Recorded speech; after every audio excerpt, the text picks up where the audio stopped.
भारतीय जनता पार्टीच्या गटनेत्याचं नाव उद्या घोषित होण्याची शक्यता आहे.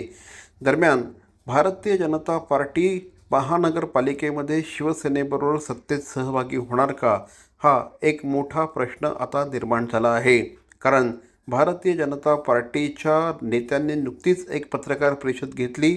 या पत्रकार परिषदेमध्ये भारतीय जनता पार्टीला महत्त्वाची पदं मिळाली पाहिजे, अन्यथा भारतीय जनता पार्टी दुसरा विचार देखील करू शकते, अशा प्रकारचा सूचक इशारा भारतीय जनता पार्टीच्या ठाणे शहरातील नेत्यांच्या वतीने देण्यात आला आहे.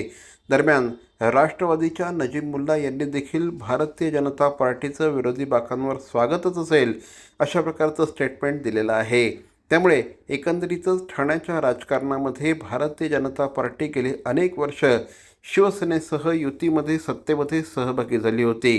जर भारतीय जनता पार्टीने काही वेगळा निर्णय घेतला आणि विरोधात बसण्याचा निर्णय घेतला तर कदाचित ठाणे शहरातला विरोधी पक्ष आणखी बळकट होण्याची शक्यता आहे.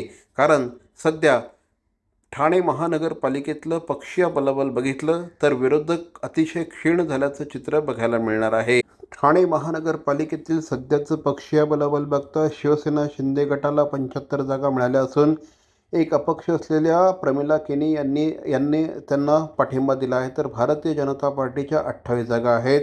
शरद पवार गटाला 12 तर NCPच्या अजित पवार गटाला 9 जागा आहेत. त्याचप्रमाणे शिवसेना उद्धव बाळासाहेब ठाकरे पक्षाला फक्त 1 जागा असून MIMला 5 जागा मिळालेल्या आहेत. त्यामुळे विरोधी पक्षाची ताकद अतिशय क्षीण असल्याचं चित्र या ठिकाणी बघायला मिळतं आहे.